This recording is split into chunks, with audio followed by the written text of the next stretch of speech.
अभी हम यहाँ खड़े हैं गाज़ीपुर बॉर्डर पे।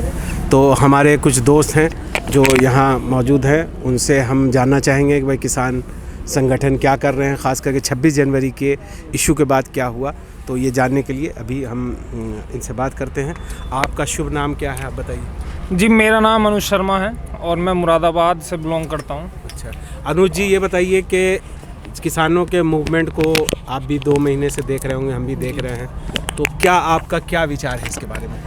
सर, पहली बात तो जो सभी किसान भाई हैं हमारे, मैं उन सब का आभार करता हूं कि आज जितने भी किसान भाई बड़ी संख्या में यहाँ गाजीपुर बॉर्डर पर जो है आए हैं सभी, और चौधरी राकेश टिकैत के आह्वान पर सभी किसान आए हैं।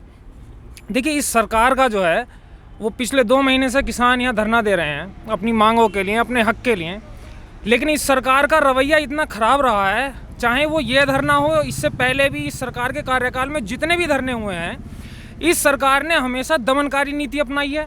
इस सरकार का राष्ट्रवाद से या राष्ट्र से कोई लेना देना नहीं है। ये दुनिया भर के जितने भी झूठे वादे हैं, झूठे इनके प्रोपेगेंडा हैं, जितने वो सब फैलाते हैं। अभी बीच में ये दुनिया भर की योजनाएं लेकर आए, दुनिया भर की अपने जो इनके घोषणा पत्र होते हैं उसमें लिख के लाते हैं कि ये देंगे वो देंगे, जबकि जो ज़मीनी हकीकत है वो ज़मीन पे आम इंसान को कोई सुविधा ये सरकार नहीं दे पाई है। ये सरकार हर मामले में विफल रही है। आप अपना शुभ नाम बताएं। मेरा नाम रामिंदर सिंह है। रामिंदर सिंह बताएं। मैं सुंदरपुर चाउपरा मुरादाबाद से बिलोंग करता हूँ। हाँ, तो रामिंदर सिंह बताइए कि क्या आप इस किसान मूवमेंट के बारे में क्या सोचते हैं? मैं किसान मूवमेंट के बारे में ये सोचता हूँ कि किसान अपनी जो ये काले कानून वापस कराने की उम्मीद पे है, वो काले कानून वापस करा के ही यहाँ से हटेगा और कोई नहीं जाएगा। अनुज ये कह रहे हैं, सरकार ये कह रही है कि हम जो है ये जो कानून है ये किसानों की आय जो है उनका इनकम डबल करने के लिए मैंने लाया है। सर, पहली बात तो मैं आपको ये बताता हूँ कि तीनों किसान जिन कानूनों को किसान वापस करवाने के लिए यहाँ धरने पर बैठे हैं, वो तीनों कानून किसानों के लिए काले क्यों हैं? वो कानून हैं क्या? सरकार कहती है कि आप पूरे देश में कहीं भी जहां भी आपको अच्छी कीमत मिलती है आप अपने जो फसल उसे बेच सकते हैं। लेकिन आप एक बात बताइए, मैं अगर एक छोटा किसान हूं, मेरे पास अगर 20 कुंटल 30 कुंटल गेहूं हो रही है और मैं उत्तर प्रदेश का रहने वाला हूं, मुरादाबाद से बिलोंग करता हूं, अगर मुझे 100 रुपये बढ़ के भी मिलते हैं तो मैं अपनी गेहूं अगर हरियाणा बेचने जाऊं तो मुझे क्या फ़ायदा होगा? आप बताइए। अगर मैं कहीं 100 रुपये बढ़ोतरी पे कहीं बहुत दूर जाके उतना खर्चा कर दूंगा, मैं आने वाले समय किसान के लिए नीति ये लगाई है इन्होंने, जितनी प्राइवेट ये गोदाम बनाए हैं, जितने प्राइवेट कंपनियां हैं या जितने ये अंबानी अडानी जी ने जो गोदाम खरीदे हैं, इन्होंने जो स्टॉक है वो बिल्कुल उस पर कोई पाबंदी बिल्कुल हटा दी है। कुछ भी स्टॉक कर सकते हैं आप। तो आप ये बताइए, जब ये लोगों के हाथ में चला जाएगा सब कुछ स्टॉक, ये लोग अपने अंडर में कर लेंगे, कल को क्या गारंटी है इनकी? क्या वो हमें कम मूल्य पर दे पाएंगे? भाई, इसमें केवल किसान ही नहीं पिस रहा, इसमें देश की आम जनता सभी पिसेगी, और ये आम जनता को समझना होगा ये किसान का आंदोलन नहीं है। किसान केवल अपने हक के लिए नहीं लड़ रहा, ये जो है ये सरकार से पूरे देश को बचाने का आंदोलन है।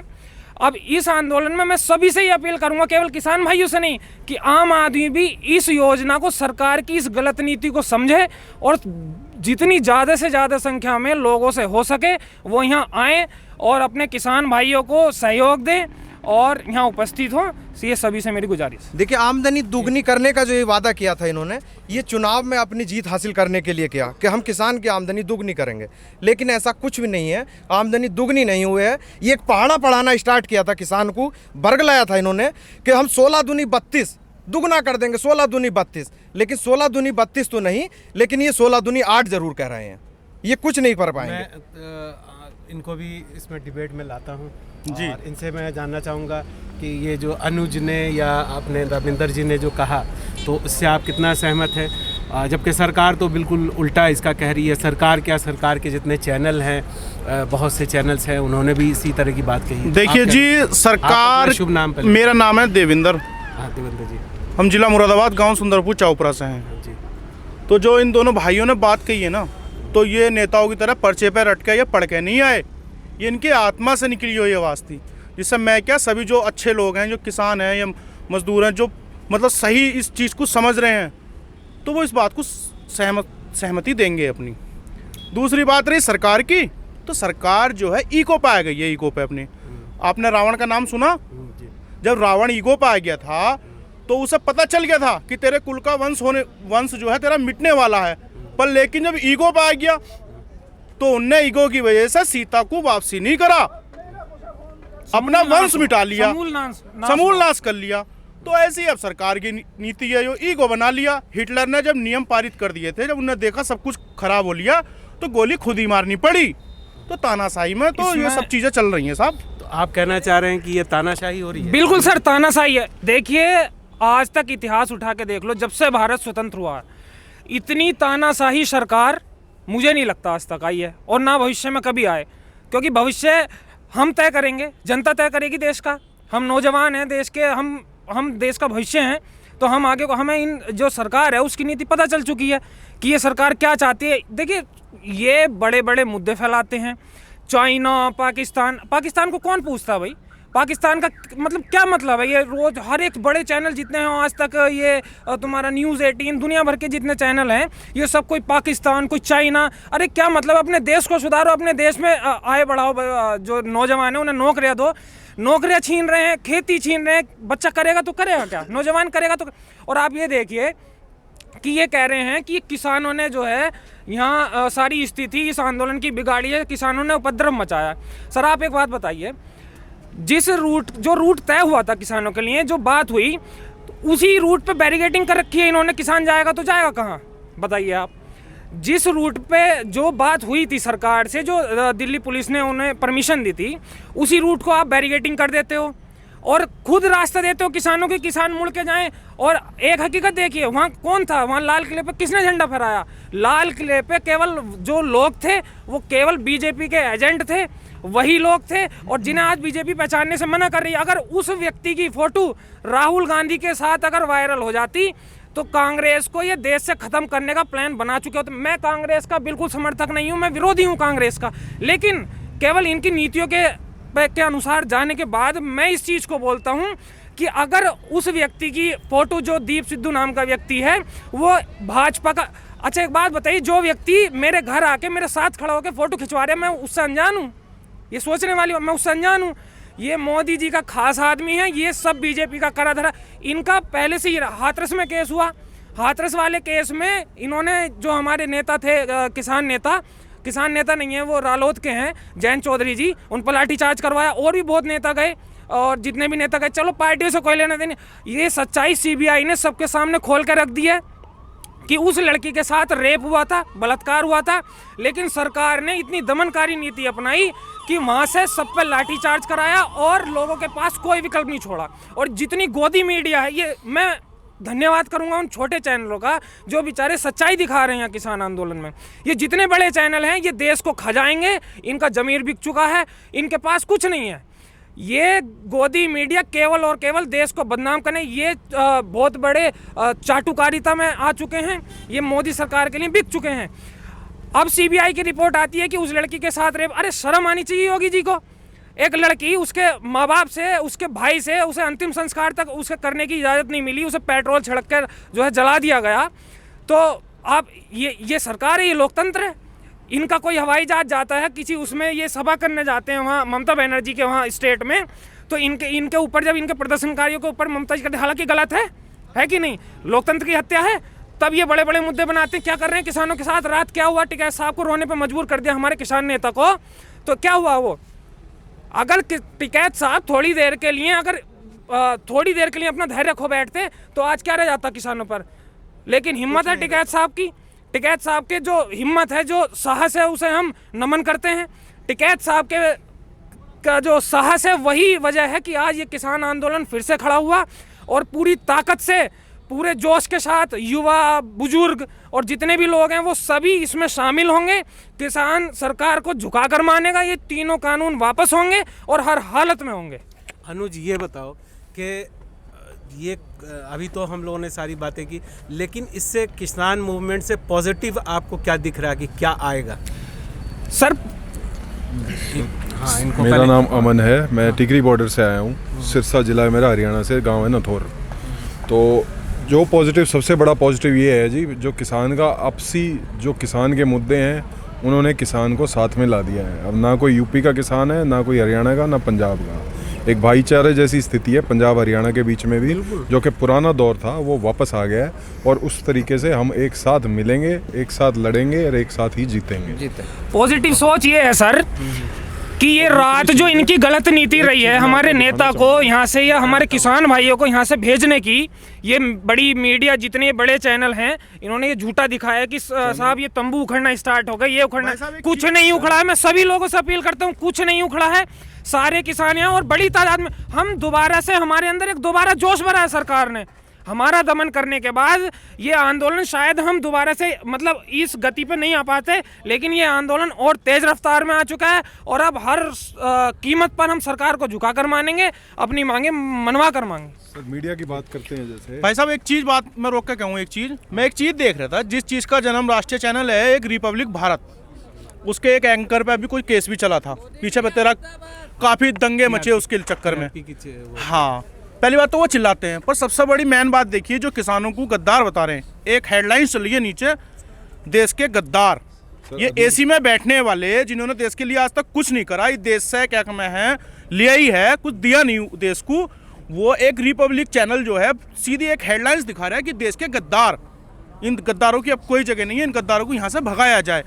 तो मतलब एक राष्ट्रीय चैनल का, ये न्यूज़ चैनल का ये क्या धंधा है? मीडिया पूरी तरीके से किसानों को बदनाम करने का काम कर रही है, जो न्यूज़ चैनल है वो भी और प्रिंट भी। आपको एक छोटा सा एग्जांपल दिखाऊंगा आपके कैमरे के सामने। यह पंजाब केसरी का अखबार है, ठीक है। इसके अंदर ऊपर की खबर है कि राजपथ पर दिखा देश की ताकत, अच्छी बात है। उसी फ्रंट पेज पे नीचे में इन्होंने दिया कि किसानों ने किया बवाल, ठीक है। उसके अंदर अगर आप देखेंगे, इसमें इस तस्वीर को ध्यान से देखिए, इस तस्वीर को इस तरीके से दिखाया गया है पिछला वाला झंडा, जैसे जो झंडा 50 फुट ऊपर है तिरंगा उससे, लेकिन उसको ऐसी लाइन में करके फ़ोटो ली गई है कि जिससे ये लगे कि तिरंगे को उतार के निशान साहिब को फहराया जा रहा है। तो ये इस देश का प्रिंट मीडिया कर रहा है, ये असली गद्दारी है जो कि देश के आम लोगों के साथ हो रही है। उनको बहकाया जा रहा है कि कोई भी अनपढ़ आदमी इसको देख के यही कहेगा कि इन्होंने पता नहीं तिरंगे की क्या बेइज्जती की है, तिरंगा को उतारा गया है, जबकि तिरंगे को उतारा नहीं गया। और दूसरी चीज़ सारा का सारा मीडिया ये कहने में लगा है कि किसान ने शर्मसार कर दिया, किसान ने तिरंगे का अपमान कर दिया। तो मैं ये कहना चाहूँगा सारे देशवासियों को कि किसान ने कोई शर्मसार नहीं किया है, किसान ने तिरंगे का सम्मान बढ़ाया है। इस 26 जनवरी पे जितने तिरंगे किसानों ने लगाकर अपने ट्रैक्टरों पर चले, देशभक्ति के गीतों के साथ वो चले, उतने शायद पिछले 70 साल के भी तिरंगों का हिसाब अगर आप जोड़ोगे तो भी उतने तिरंगे आपको सड़कों पे नहीं दिखेंगे। जो 50 लोग इन्हीं के गिने चुने बंदे थे, उनको इन्होंने आगे करके जो उत्पात करवाया वो सबने देखा। एक वीडियो में ये भी नज़र आया कि दिल्ली पुलिस वहाँ पे कुर्सी ढाल के बैठी थी और चाय पी रही थी। एक तरफ तो ये कहते हैं कि भाई हम आर्म्ड फोर्स और पुलिस वाले हैं और हमारे में अंदर इतना जज्बा है कि देश के लिए जान दे देते हैं, तो उस दिन कोई जान देने वाला नहीं था, उस दिन उनको रोकने वाला कोई नहीं था। किसी ने कोशिश नहीं की कि वो जो झंडा फहरा रहे हैं वो किसने फहराया। वहाँ पे दीप सिद्धू था जो वीडियो बना रहा था, सनी देओल का कैंपेन मैनेजर था वो गुरदासपुर में। कैंपेन मैनेजर उसको बनाया जाता है जो सबसे भरोसेमंद आदमी होता है, कोई जो जिसको अगर वो ट्वीट करके कह रहा है कि मेरा सनी देओल ने छोटे भाई की तरह बना उसे। ट्वीट इसलिए सनी देओल ने ट्वीट जो दीप सिद्धू है उसे एक वीडियो में बोला कि मेरे छोटे भाई की तरह है, और आज वही सनी देओल रात को ट्वीट करके कहता है कि मेरा इससे कोई संबंध नहीं है। एक मिनट में संबंध तोड़ दिया, इतना गहरा संबंध, 1 मिनट में संबंध तोड़ रहे हैं ये लोग। आप समझ जाओ इसी चीज से। वो ट्वीट इसलिए किया गया, किस लिए किया? तस्वीर तो प्राइम मिनिस्टर के साथ भी है, अमित शाह के साथ भी है। सर यही तो मैं यही तो कहना चाह रहा हूँ, जो पब्लिक है वो सब कुछ देख रही है, उसके बावजूद अंधी हो रही है। सिरसा का हूँ, अमित शाह के साथ तो जब इलेक्शन थे 2014 के, तो बाबा राम रहीम के साथ भी फोटो थी। बाबा राम रहीम का भी फुल सपोर्ट कर रहा था, उसके आगे हाथ जोड़ रहा था। हरियाणा का शिक्षा मंत्री वहाँ लंबा लेट के दंडवत प्रणाम किया करता था ऐसे आदमी को, जिसका हमने देख लिया कि उसका चाल चलन चरित्र क्या था, कितना बड़ा बलात्कारी धोखेबाज आदमी था। तो ऐसे लोगों के साथ तो इनके पूरे संबंध रहे हैं हमेशा से। दीप सिद्धू वाले के ऊपर मैं कहना चाहूँगा कि दीप सिद्धू बिल्कुल इनका खास बंदा है। उसकी फ़ोटो हेमा मालिनी, धर्मेंद्र इनके घर के अंदर अमित शाह के साथ उसके घर पे, ऐसे कौन किसी को घर पे बुलाएगा पॉजिटिव सर? नोट पे इसको ख़त्म करना है। एक मिनट, डिबेट बहुत लंबा हो जाता है तो लोग देखते नहीं हैं, तो इसको आप अनुज से शुरू करते हैं कि बताइए क्या एक सर मैं यही कहना चाहूँगा कि बहुत बड़ी संख्या में किसान यहाँ आ गए। सभी किसान भाइयों से, पूरे देशवासियों से मैं अपील करूँगा कि बहुत बड़ी संख्या में किसान यहाँ आ चुका है। हम अपनी मांगे मनवाए बगैर यहाँ से जाएंगे नहीं, यहाँ से हटेंगे नहीं, और इस बार सरकार की कोई दमनकारी नीति हमें नहीं तोड़ पाएगी। हम दोबारा से एकजुट हुए हैं और ज़्यादा ताकत के साथ, और ज़्यादा साहस के साथ, और ज़्यादा हिम्मत के साथ यहाँ पर आए हैं। जय जवान जय किसान। जी, आप कुछ बोलना चाहेंगे? हाँ, एक बात कही थी रात टिकैत साहब ने कि मैं यहाँ से वापस नहीं जाऊँगा चाहे मैं मारा जाऊँ। तो मैं टिकैत साहब के लिए ये कहना चाहूँगा कि टिकैत साहब, आपको ये कदम उठाने की ज़रूरत नहीं पड़ेगी, उससे पहले हम मरने के लिए तैयार हैं। सर मैं ये कहना चाहूँगा कि जिस तरह का भाईचारा लोगों ने दिखाया है वो बना रहे, लोगों को सतर्क रहने की ज़रूरत है। और जो किसान भाई यहाँ पे आए हुए हैं उनके घर वालों से अपील करना चाहूँगा कि उन पे बेवजह के गोदी मीडिया जैसे चैनलों पे देख के डरे ना। वे सारे किसान सुरक्षित हैं, साथ में हैं, और आप उनको ऊपर दबाव ना बनाएं कि वो वापस घर की तरफ आएँ। तो सारे किसानों से अपील करना चाहूँगा कि साथ मिल के लड़ना है और इस जंग को हम ज़रूर जीतेंगे। मैं तो लास्ट में यही कहना चाहूँगा नेशनल मीडिया के लिए, जो हमारे घर वालों को या हमारे भोले भाले लोगों को डराने की कोशिश कर रही है ना, वो इसमें नाकाम हो जाएगी। सरकार की तरह जैसा रात ये आंदोलन ख़त्म करने की नीति बना के आए थे, इसी तरीके से हमारे घर के बिल्कुल ना डरेंगे, कमज़ोर ना है। गांव के आदमी दूध घी भी में बिल्कुल मजबूत हैं, बुद्धि भी पूरी है। बाबू हो जाए, पर इस तरीके से काम न चलने का, ये मीडिया का काम ना है। तो बहुत बहुत शुक्रिया आप लोगों का जय जवान जय किसान चैनल से बात करने के लिए, और हम आपसे और भी कांटेक्ट करते रहेंगे। बहुत अच्छी बातें आपने बताई, बहुत बहुत धन्यवाद। धन्यवाद।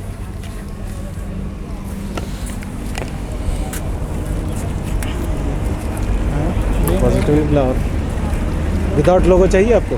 हाँ, हम कर लेंगे। नहीं, उसी में कर लीजिए।